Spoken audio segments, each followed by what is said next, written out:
इधर दादाच्या मागं जायचं तिकडं आता. काय सांगितलं का जास्त सावलीत उभं राहायचं कळलं का गरम नव्हतं.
नाम आहे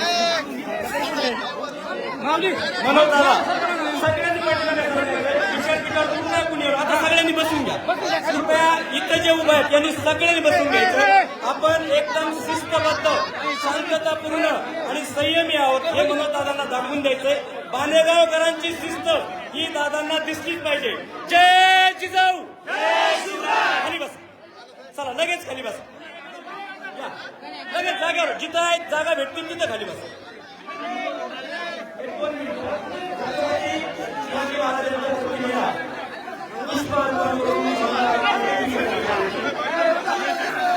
आपण सगळे बसून घेऊ. आपण सगळे बसून घेऊ.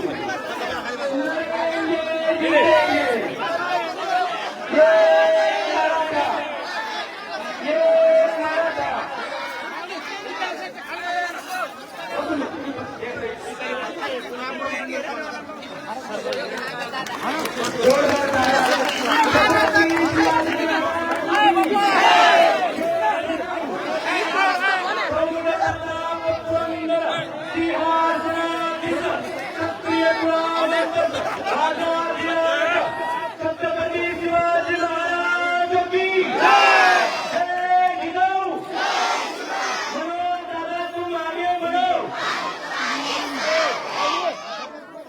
त्यानंतर एकदम शिस्त आणि संवाद पाहायचे का कृपया आपण स्वतः जो संवाद आहे तो थांबवा. मनोज दादा आपल्या सर्वांना या ठिकाणी आपल्या सर्वांनी दाखवलेला उत्कृष्ट प्रतिसादाबद्दल आपले धन्यवाद मानत आहे. सर्वांनी दादांना जोरदार टाळीने दादांचं स्वागत करायचं. छत्रपती शिवाजी महाराज की एक मराठा पुष्प विद्यापीठावर ठेवण्याची प्रतिमा आहे त्यासाठी पुष्प अर्पण करण्यासाठी खूप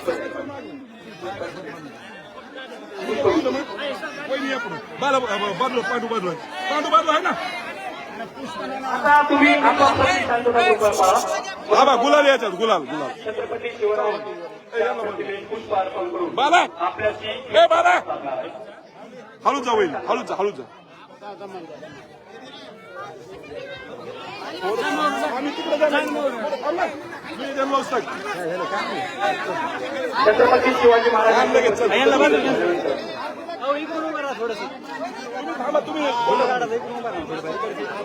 पूजन झाल्यानंतर सर्व गावकऱ्यांच्या वतीनं एक सत्कार म्हणून दादांचा होईल आणि त्यानंतर लगेच ते आपल्याशी संवाद साधतील. मी या ठिकाणी विनंती करतो की आपल्या गावचे उपसरपंच बाळासाहेब आणि सपत्नीक बाळासाहेबांच्या हस्ते म्हणून दादांचा सत्कार होत आहे. सर्वांनी जोरदार टाळ्यांनी या ठिकाणी स्वागत करायचं. मनोज दादा तुम आगे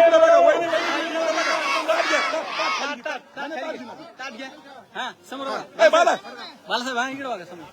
हा इकडे समोर इकडे बघा.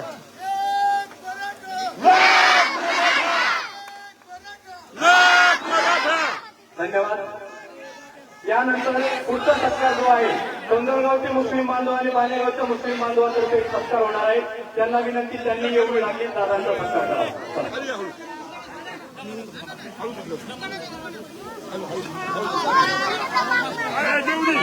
खाली बसतो खाली बसतो सोंदरगावचे मुस्लिम समाज बाणेगावातील सर्व आपले मुस्लिम बांधव मराठा आरक्षण चळवळीत सर्वात आपल्याला सहकार्य करणारे असतील तर आपल्या सर्वच 18 पगड 12 बलुतेदारांनी देखील आपल्या या लढ्यामध्ये आपल्या खांद्याला खांदा लावून काम केलेलं आहे आणि नेहमी सदैव मुस्लिम बांधव असतील सर्वच बांधव आपल्या सोबत आहेत. आणि मुस्लिम सोंदरगाव या गावातील जे मुस्लिम बांधव आहेत त्यांचं देखील त्यांच्या वतीनं दादांचा सत्कार होत आहे. यानंतर बाणेगाव येथील बौद्ध समाज कर्मकार समाज या सर्वांच्या वतीने त्यांनी विचारपीठावर यायचंय. माऊली अशोक डोंगरे स्टेजवरून खाली घ्या. कास्ट मिळालेले ग्रामपंचायत पण या बाणेगाव नगरीतील मराठेतर जे समाज आहेत या सर्व समाजांनी मराठा समाजाला रास्त आणि न्याय असले आरक्षण मिळावं या मागणीला पाठिंबा देत त्यांनी मनोज दादांचं एक स्वागत केलेलं आहे. मुस्लिम समाज सर्व आमचे बौद्ध समाज बांधव असतील सर्वांचं या ठिकाणी खूप खूप धन्यवाद.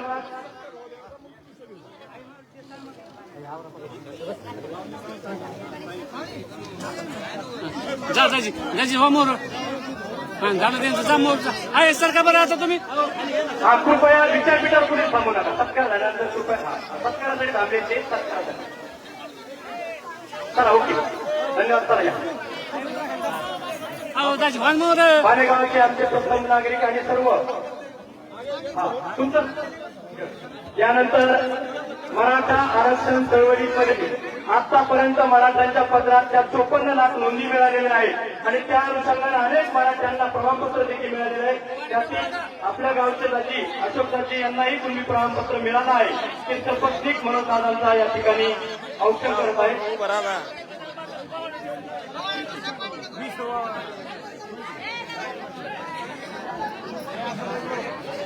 आपल्या गावचे जावई अशोक दादा डोंगरे यांचं प्रमाणपत्र मिळालंय. सर्वात आपल्या गावच्या सर्वात अगोदर त्यांच्यासाठी एकदा जोरदार टाळ्या. छत्रपती शिवाजी महाराज की.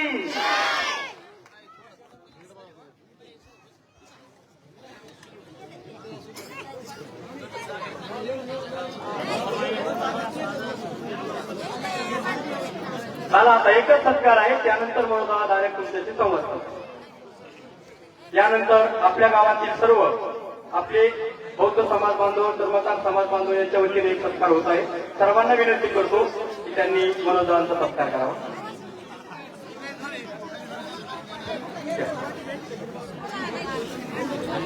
मनोजदारांना संविधान पुस्तकरूपी भेट देऊन आपले हे बांधव दादांचा सत्कार करत आहेत. विचारपीठावर सगळे करत.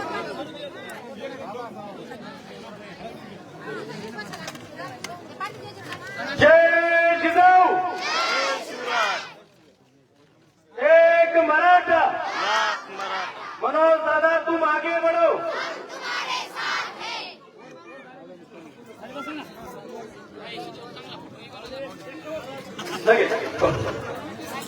धन्यवाद. सर्वांनी विचारपीठाच्या खाली यायचंय. अगदी माझ्या सहित एकही जण विचारपीठावर राहणार नाही. मी 2 मिनिटं गावच्या वतीनं मनोजदादांना काही संदेश आपल्या गावच्या वतीनं आपण देऊया आणि त्यानंतर मनोजदादा तुमच्याशी संवाद साधतो. सगळ्यांनी विचारपीठावर खाली या. मराठा आरक्षण चळवळीत मागील 20 वर्षापासून मनोजदादांचं जे योगदान आहे आणि ते योगदान पाहता मनोजदादा नेहमी म्हणतात की माझ्या 123 गोदापट्ट्यातील गावांनी मला भरभरून प्रेम दिलं आणि माझ्या प्रत्येक आंदोलनात तुमच्या सगळ्यांची साथ मिळाली. म्हणून आज गोदापट्ट्यातलं हे आंदोलन महाराष्ट्रभर गेलंय. हे सगळ्यांच्या तुमच्या आमच्या सगळ्यांच्या साथीमुळे केलं आणि दादा देखील नेहमी तुमच्या बरोबरून असलेल्या प्रेमामुळे आणि या मिळत असलेल्या साथीबद्दल आभार आणि कौतुक आपलं करतच असतात.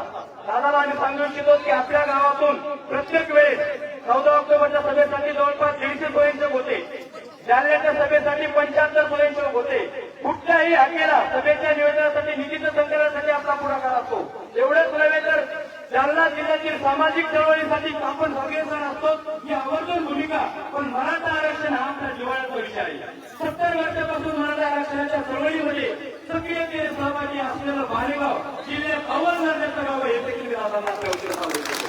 तिथं सामाजिक चळवळीमध्ये सक्रिय सहभाग असतोच असतो. पण तुमच्या पाठीशी रात्रमध्ये रात्रंदिवस गंभीरपणे काम केल्यासाठी तिथला प्रत्येक नागरिक गावाचा लहानापासून तर थोडापर्यंत आम्ही सर्वजण याची साक्ष देतो की मराठा आरक्षण चळवळीच्या शेवटच्या क्षणापर्यंत आम्ही तुमच्या सदैव राहू अशी भालेगावकरांच्या वतीनं मी आपल्याला सांगितलं. आणि लगेच मनोजदादा यांना विनम्र विनंती करतो की त्यांनी आम्हाला मार्गदर्शन करावं. एक जाऊ शकतो. 1 मिनिट. तत्पूर्वी जिजाऊ वंदनेला आपण या कार्यक्रमाची सुरुवात करूया. सर्वांना भैया बॅक साईडची शांतता पाहा. जिजाऊ वंदनेसाठी सर्वांनी हात जोडायचे.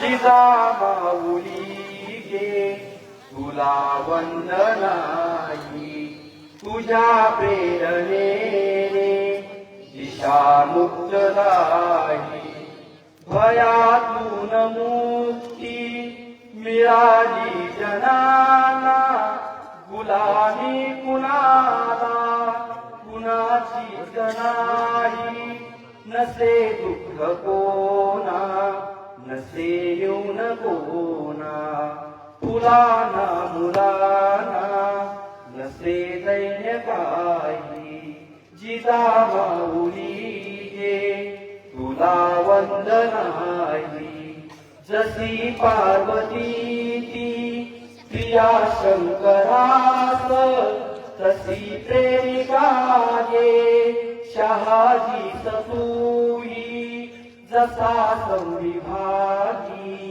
बळी पूर्वकारी शिवाजी जनांच्या तसे चित्त देही जिजामाऊली गे तुला वंदनाई तुझ्या संस्कृतीने तुझ्या जागृतीने प्रकाशात नाती मनेही प्रवाही तुला वंदितांना सुखी अंग अंग खरा धर्म आता शिवाचाच पायी खरा धर्म आता शिवाचाच पायी जिजा माऊली गे तुला वंदनाही.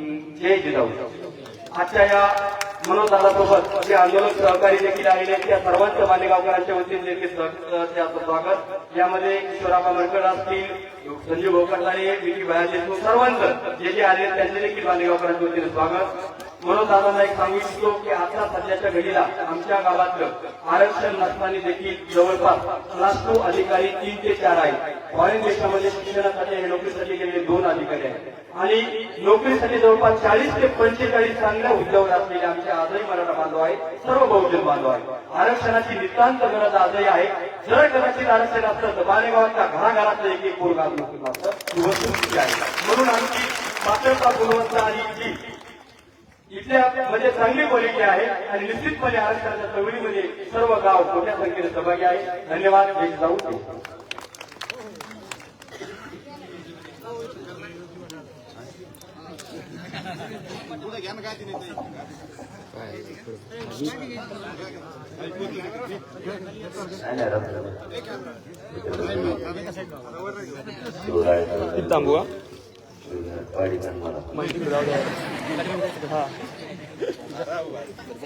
मालेगावमध्ये जमलेल्या माझ्या सर्व मराठा बांधवांना आणि गावकऱ्यांना मानाचा देश. मराठा आरक्षणासाठी आपण ही लढाई सुरू केली. मराठा आरक्षणाची लढाई आता अंतिम आहे. मराठा समाज या आरक्षणासाठी 40 वर्षापासून झुंज देत. मराठ्यांनी लढे उभा केले आणि ते विजयाच्या जवळ आले की विजय आपल्याला हुरुकाने देऊन जातो. काय घडत होतं माहित नाही, परंतु जवळ आलेला विजय जात होता. पोरं मात्र त्या आरक्षणाकडे डोळे लावून बसले होते. आज आरक्षण मिळालं, उद्या मिळालं असं म्हणता म्हणता 4 ते 5 पिढ्या बरबाद झाल्या. या आरक्षणाच्या लढाईत आणखी बलिदान सुद्धा गेली. आतापर्यंत 200 ते 250 बलिदान या मराठा आरक्षणासाठी पोरांचे गेले, पण हे आरक्षण विजयाच्या टप्प्यात येत नव्हतं. ज्यावेळेस गावखेड्यातल्या सर्वसामान्य आज 2 करोड लोकांना मराठा आरक्षण मिळालंय म्हणून सांगतात. ही लढाई मराठ्यांनी यशस्वी केली. आता लढा सरसकट मराठ्यांना आरक्षण देण्यासाठी सुरू. 80% लढाई मराठ्यांनी जिंकली. आता थोडी राहिली ती आपल्याला जिंकायची. म्हणून आपण पुन्हा गावोगावी जाऊन मराठ्यांना जागा करायचं ठरवलं. जागा करण्याचं कारण तुम्ही जागेच येत, परंतु आपल्याकडून नकळत चूक होऊ नये म्हणून पुन्हा एकदा मराठ्यांना जागा करण्याचं काम चाललं. कारण विजय जवळ आला, आपण थोडं दूर जात. मिळाल्यात जमा आहे विजय असं समजून नेमका दगा फटका होता. म्हणून आता मात्र दगा फटका नाही होऊ दे. पहिल्या दिवशी ज्या ताकदीनं आपण एकत्र होतो त्याच ताकदीनं आपल्याला आरक्षण मिळेपर्यंत त्याच ताकदीनं एकजूट राहायचंय. म्हणून पुन्हा एकदा आपण गावागावात फिरून मराठ्यांना जागा करायचंय सुरुवात. पहिल्या दिवसापासून शेवटच्या दिवसापर्यंत एकाच ताकदीनं लढायचं. आपल्यात गैरसमज संभ्रम निर्माण नाही होऊ दे, कारण आपल्या पोरांना वाचवायला कोणी नाही येणार. आपले पोरं आपल्यालाच वाचवावे लागणार. कारण इथं घराघरातल्या मराठ्यांच्या पोरांच्या आयुष्याचा प्रश्न, इथं महाराष्ट्रातल्या 5 ते 6 करोड मराठ्यांच्या पोरांचा प्रश्न. इथं ना तुमचा फायदा आहे ना माझा. इथं महाराष्ट्रातल्या घराघरातल्या मराठ्यांचा फायदा आहे. म्हणून आपल्याला एकजुटीनं लढायचं आहे. इथं जर कोणाचं एक जणाचं हित असतं तर तुम्ही नसते आले तरी चाललं असतं. परंतु इथं महाराष्ट्रातल्या सगळ्याच पोरांचं हित आहे म्हणून आपल्याला एक जीवानं सगळ्याला लढायचं आहे. ही लढाई आपण आता जिंकत आणली. शेवटच्या विजयापर्यंत आपल्याला एक जीवानं राहायचं आहे. 70 वर्ष आपल्या लेकरांना या आरक्षणाची वाट बघितली. त्याही अगोदर मराठा आरक्षणात असलेले पुरावे सापडले.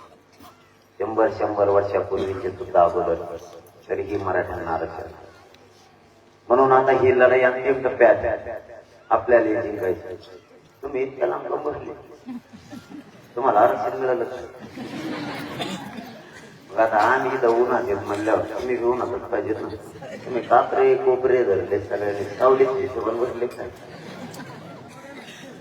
आपण जर उन्हात तळलो तर आपल्या पोरं सावलीला बसणार आहेत. आपल्याला झिजावं लागणार आहे. आपल्याला ऊन वारा पाऊस अंगावर घ्यावा लागणार आहे. पोरांच्या सुखासाठी आता तरी शहाणे व्हा. आपले पोरं सुखी राहिले पाहिजेत. आपले पोरं मोठे झाले पाहिजेत. आपण जर हे सगळं सोचलं तर ते सुखी राहणार. तुम्ही शेतात काम कशासाठी करताय? तुमचे पोरं मोठे व्हावेत म्हणून करताय. तुम्ही जर शेतात कामं नाही केले तर तुमचे पोरं नाही मोठे होणार. तुम्हाला कामं करावीच लागणार आहे. आई बापांना रात्रंदिवस काबाड कष्ट करायचे आणि पोरं शिकवायचे. आई बापाचं स्वप्न आहे माझं पोरगा अधिकारी झालं पाहिजे, ते नोकरीला लागलं पाहिजे. वेळेप्रसंगी बापाने कर्ज सुद्धा काढायचं पण मुलं शिकवायचं. आपण पोरं मोठे होण्यासाठी शिकवतो. एसटी वरची पाठी त्याला वाचायला आली पाहिजे म्हणून नाही शिकली.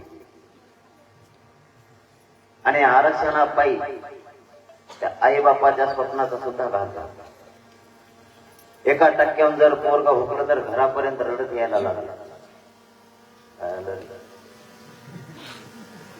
मला आले का पण बैठी गेली वरून तिथे सध्या घालून येतच नाहीत माझ्या. किती नमुना आहे ना.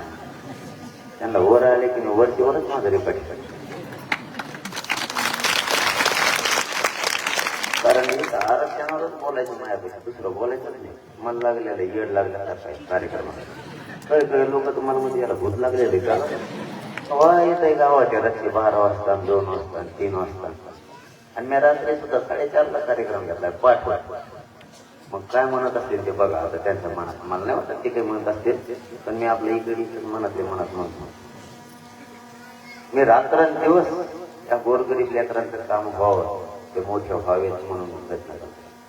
मीपणा नाही काढला तेव्हा माझे पाठ नाही तुटून गेले. पाठ रात्री कोण येतं तुम्हाला चांगलं माहिती. तुमच्या तोंड नाही उघडायच्या टायमाला.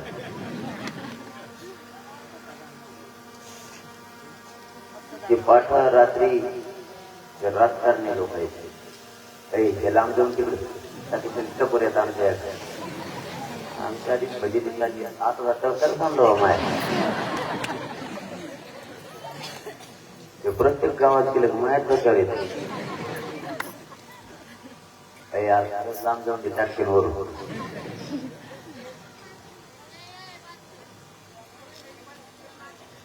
गेलं का. अरे मला सुद्धा खाली बोलायचं.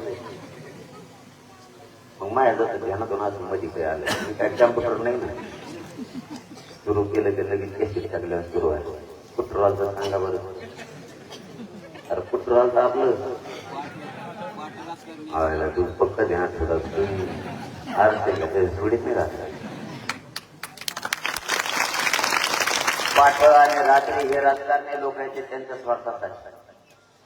ते तुमच्या दाराच्या कड्या वाजणार, तुम्हाला उठविणार आणि मोठं होणार. त्यांच्याबद्दल आपलं दुमत काय नाही. तुमच्या पोरांसाठी कोण हा आपला कुठला प्रश्न. त्याचे पोरं शिकले, त्याचे परदेशात सुद्धा गेले. त्याला आपल्या बापदाद्यांनी पिढ्यांना फार मोठं केलं. त्याचे पॉम्पलेट काय सुद्धा आपला बापदादा कधी काळी आपल्या मदतीला येईल म्हणून आपल्या बापदाद्या मराठ्यांनी यांना 70 वर्षापासून जेवढे पक्ष झाले त्या पक्षातल्या सगळ्या नेत्याला मोठे केले. त्यातला एकही नेता आज आपल्या मराठ्याच्या पोराच्या बाजूला उभा राहायला तयार आहे, एक सुद्धा. मग यांना मोठं कशासाठी केलं? थोडस कधीतरी मागं वळून बघायचं शिका मराठ्यांना. आपल्या पाठीशी कोणीच नाही. आपली लढाई आपल्या पोरांसाठी आपल्यालाच लढावी लागणार आहे आणि आपले पोरं आपल्यालाच मोठे करावे लागणार. या आरक्षणातून मराठ्यांच्या घराघरातले पोरं मोठे होणार आहेत हे लक्षात असू द्या. इथं रातपाट मी याच्यासाठी करतोय, माझ्या गोरगरीब लेकरांच्या डोळ्यात आणि चेहऱ्यावर त्यांच्या आनंदाने हसू बघायचं. फक्त आरक्षण देऊन याच्यासाठी हे रात्रंदिवस धडपाडे मारणं सुरू. याच्या पाठीमागचा काहीच उद्देश नाही. मी काय राजकारणी नाही म्हणून पाठ तुमच्यापर्यंत येतोय, मला तुमच्यापासून काही फायदा आहे. माझ्या गोरगरीब मराठ्यांच्या पोराला जर आरक्षण मिळालं तर घराघरातले मराठ्यांचे पोरं मोठं होते. याच्यासाठी मी जीवन जगतो आणि पूर्ण जीवन सुद्धा जगतो. माझ्या मराठ्यांच्या पोरं क्लास 1 पासून क्लास 4 अधिकारी झाले पाहिजे. आरक्षण देऊन हे पोरं IPS IAS दर्जाचे अधिकारी झाले पाहिजे हे स्वप्न मनात धरून आज 13 वर्षापासून संघर्ष करतो. आता कुठंतरी 1% आरक्षण आलं. आज रात्रंदिवस कोणी फिरू शकत नाही. दिवसा फिरतील पण रातपाट कोणी नाही हे करू शकत. पण मी 4:30-5 जरी वाजल्या रात्रीचे तरी पण फिरतो. आंबेजोगाईमध्ये ज्यावेळेस आपली सभा झाली त्यावेळेस मला व्यासपीठावर 3 मिनिटापेक्षा जास्त उभं राहता येत नव्हतं. तरी त्याच्यानंतर सलग 2 दिवस मी सभा घेतल्यानंतरच हॉस्पिटलमध्ये ऍडमिट झालो. पण माझ्या मायबाप समाजाचा अपमान मी नाही होऊ दिला. माझ्या जीवाची मी परवा नाही केली पण समाजाचा अपमान नाही होऊ दिला. आता ही दौरा टाकला आणि नेमकंच एक जण माझ्याकडे लागते पेलेलं होतं का एक असे झालेत ना आपल्या कोणाचं होतं का आपलंच होतं मिळणे त्याच्या पायात अशी मास होत पुढचे पल होती. ते माझ्याकडे फोटो काढायला आलं त्याने पुढून असा दणका आणलं महार नकच होत इतकं टप्प होतं मी त्याला खूप लोटलं पण ते लोटलंच नाही मला. त्याची इतकी आग झाली किंवा किती त्रास झाला हे नाही मी बघितलं. कारण मला माझ्या मराठ्यांच्या लेकराच्या वेदना डोळ्यासमोर दिसतात. 1% आपल्याला पोरग जर घरापर्यंत रडत यायला लागलं ना आई बापाचं काळीच कापून टाकल्यासारखं होतं. त्या पोरांच्या आता आत्महत्या होऊ द्यायच्या नाही म्हणून हा संघर्ष सुरू आहे. नसता मी आताही काही पाहणा सांगू हॉस्पिटलला किंवा कोणकडे गेला असतो नसतं हे सहन करत.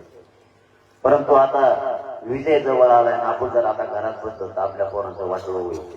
म्हणून हा रात्रंदिवस एक करून मराठ्या जागा करून पुन्हा एकदा या विजयाचा गुलाल मराठ्यांच्या पोराच्या अंगावर टाकायचा आणि तो विजय आता जवळ आला. आपल्याला ही लढाई जिंकायची 80% आपण ही लढाई जिंकली. जालना जिल्ह्यातलं एकच नोंद अशी की त्या एका नोंदीवरती 70 जणांना लाभ मिळाला. म्हणजे जर एकाची नोंद सापडली तर त्याच्या चुलत्याला त्याच्या पुतण्याला त्याच्या आत्यांना सगळ्यांना लाभ मिळतो सगळ्या परिवाराला.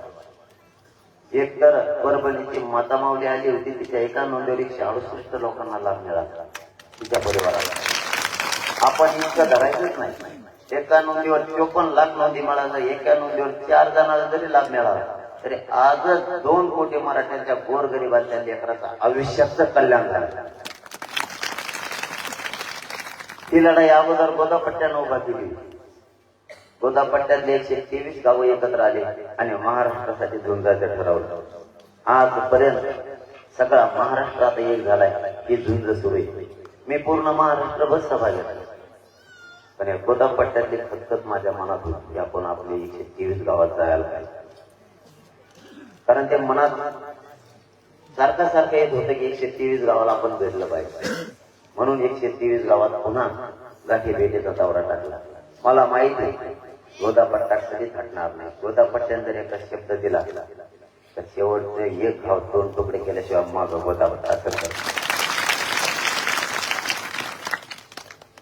आता ही शेवटची लढाई आणि ही चालली मुंबईकडे लढाई करते. आता इकडून मी त्याशिवाय 17 तारखेला बैठकीत म्हणलो होतो आता इथं करू आपण आंदोलन. इकडे मग बघू काय दमखाती ते पोटे लय देखात. मी म्हणले मुंबई म्हणलं मग मी मुंबई चलो मुंबई.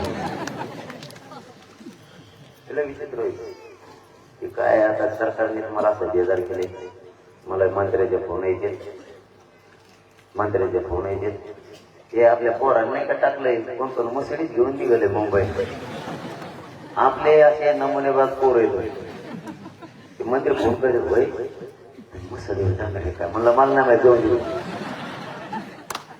आणि ते जे सुईचं बसायचं ना त्या मसडीवर उलटे बसलो एकाने इकडे टाकड्या सोडायच्या आणि एकाने इकडे सोडायचं ते म्हणते एका मसडीवर इतके माणसं कसं काय बसतात असं म्हणलं मला काय माहिती कसे बसते तुझं मी त्यांना आधी सांगितलं होतं तुम्ही मराठीत नाच लागू नका बरं हे जर करायला लागले नाही तुम्हाला नाही बेजार करत आता वाटायला लागलाय त्यांना की मुंबईत आल्यावर हे काय करते मला एका मंत्र्याने प्रश्न विचारला दिंड्या जर पायी चालल्या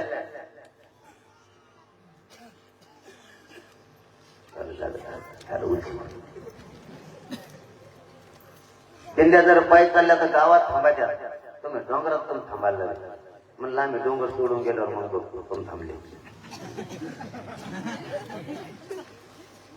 आता 2 आणि 3 कोटी लोक गावात थांबायचे म्हणल्यावर त्या गावात 6 महिने तरी फिकर कोणत्या ठिकाणाच्या कडीला कोण बसले आहे का ताळाला आणि ते म्हणतात मग तेच तरी ते डोंगरात मुक्काम नका म्हणलं मग कशासाठी आणि मग तुम्हाला काय सांगितलं आम्ही आम्हाला भाकरी देऊ नका पाणी देऊ नका पण तेवढी व्यवस्था करा कशाला सांगितलं मग मुंबईत आणि ते म्हणले तुम्ही डोंगरात बसत म्हणलं मुंबईत कसं होईल म्हणलं तसंच असतं मग ते म्हणले आम्ही 4000 टॉयलेटची व्यवस्था केली मुंबईत आणि म्हणलं आम्ही 2-3 कोटी येणार आहे 4000 काय आणि मराठीचे कोटी इतके बेकार आहेत आणि 4000 जर एक जाऊन बसलं ते जर 2-3 घंटे बाहेरच नाही आलं बाकीच्या काय करायचं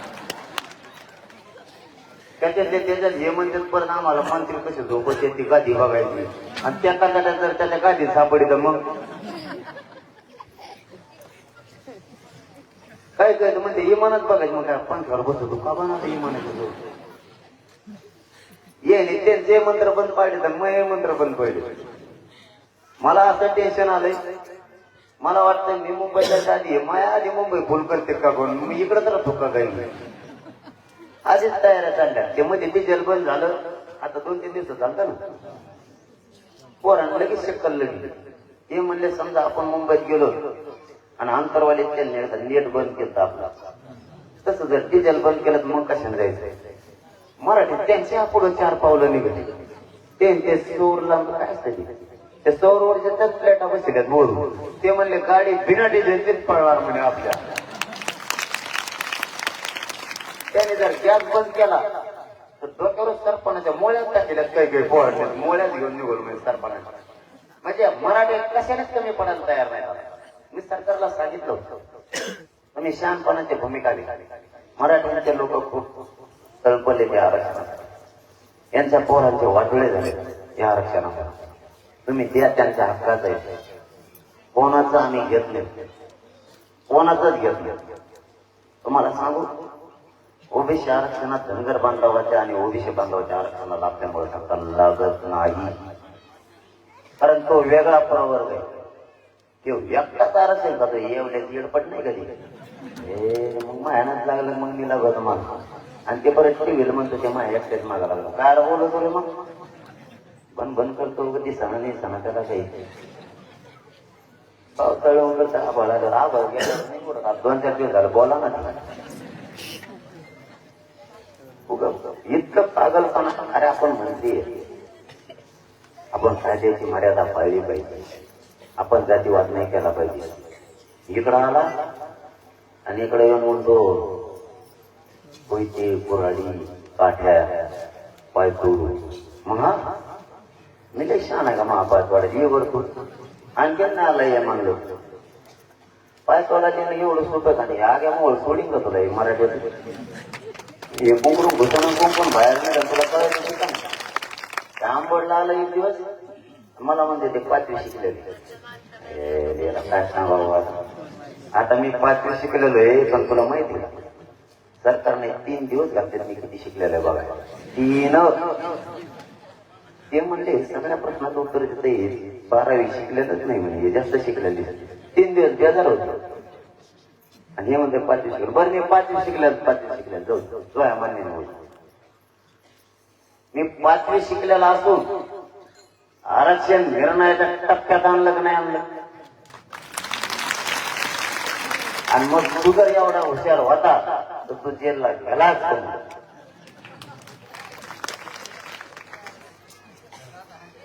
तिथं जातो बाबा पण मागा लागले पुढं सारखा थोडंसं बाबाच मागा लागत पहिल्यापासून सगळ्या ते लवाड चाललं म्हणून म्हणतो मी एकदा ऐकलं दोनदा ऐकलं तीनदा ऐकलं मला आता तरी गप होईल कार्यक्रम पण त्या कोपऱ्यातला कार्यक्रमच बंद व्हायला ए पोर लांब सारखा बाबा बघतो तुम्ही हा नाही मग त्याच्यामुळे विचारलं मी पुढे काही म्हणलो काय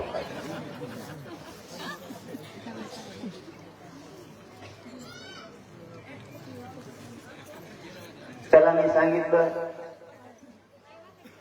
तो गोरगरिबाचा खात जाऊ नको मग जेलला जायची वेळ येते तो गोरगरिबाचा खातून जातो त्याला फक्त समजलंय मायबाप मराठा समाज ओबीसी आरक्षणात गेला हे त्याला फक्त कळालं म्हणून ते जातीवाद करायला परंतु ओबीसी बांधव इतका हुशार आहे त्याने ओळखलं किंवा राजकारणी माणूस आहे किंवा याचा स्वार्थ सोडून बोलू शकत नाही याच्या फायद्यासाठी हे आपल्याला भांडण लावायला लागला जर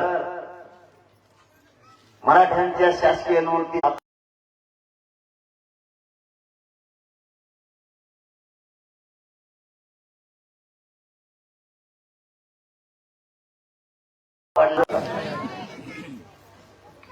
जर एखाद्याची मोटर जळाली